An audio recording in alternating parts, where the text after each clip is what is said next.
Hey Junior High, welcome back! My name is Bailey and I am so glad that you're here this week. We are jumping right back in to our series Stretch. Last week we spent a lot of time talking about habits, good ones. And this week we're going to talk about our bad habits. Whether it's biting our nails, daydreaming, checking our notifications or TikTok nonstop, or playing that addictive game on our phone every chance we get, we all have bad habits. Raise your hand if you've ever thought, I could stop my bad habit anytime I want. It's easy. I just don't want to. Yeah, I felt the exact same way. One of my bad habits is biting and chewing my nails. I still struggle with it every single day. Even though I think to myself, okay, Bailey, you can do this. Just get through one day without biting your nails. Somehow, I always get sucked back in. And my family points it out to me. They say, Bailey, you got to stop that. And I catch myself doing it all the time, and then I just feel stuck in this bad habit. Biting your nails or constantly looking at your phone might not have an impact on your relationship with God, but there are some habits that can prevent your faith from growing. I'm going to read a few scenarios, and I just want you to think in your head if any of these apply to you. You've held a grudge. There's someone you just can't stand. You've struggled to forgive someone. You struggled to ask for forgiveness. You sometimes do things that hurt others or yourself, and you can't seem to stop yourself. You make time for movies and video games, but you struggle to make time for God.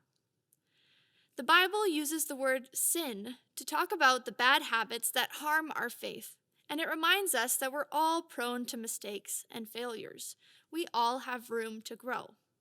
Now, we've already talked about how we can stretch our faith by making a commitment or starting a new habit. And today, we're going to explore how we can also stretch our faith by letting something go. We've been looking at a letter written by a guy named Paul to the Christians who lived in Rome almost 2,000 years ago. In this letter, which we now call the book of Romans, he wrote about how we can follow Jesus and how choosing to follow Jesus impacts our everyday lives too. Last week, we read about a bunch of new habits that Paul said we can start. Habits that help us love other people well and help our faith to grow too.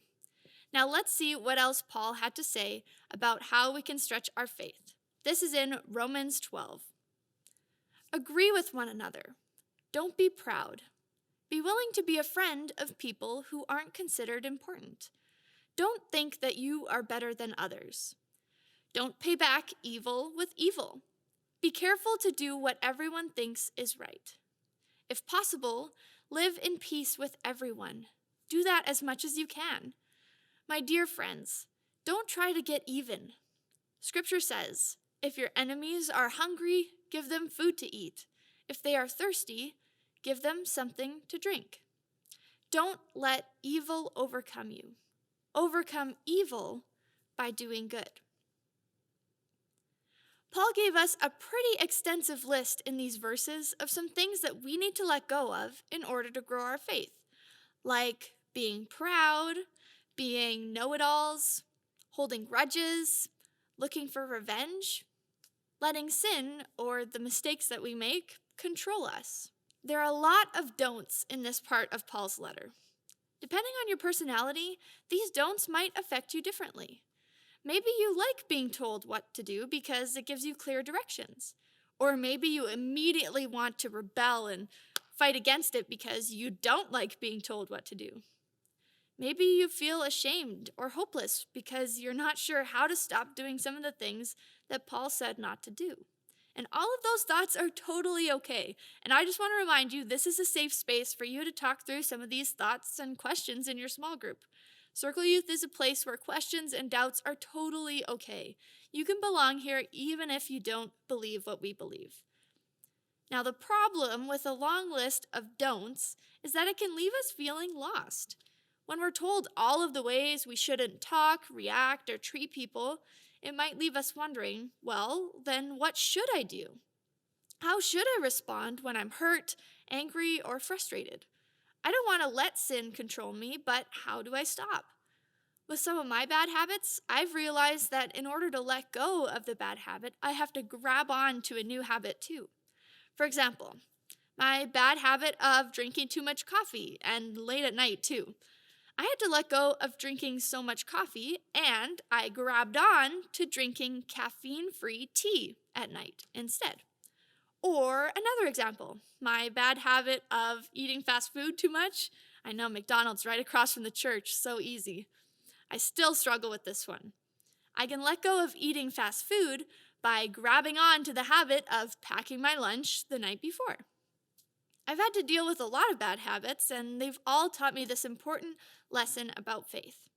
If you want to grow, you have to let go of what's pulling you away from God so that you can grab on to something that will bring you closer. Now, with that in mind, let's look back at the passage we just read, because I think Paul understood this really well.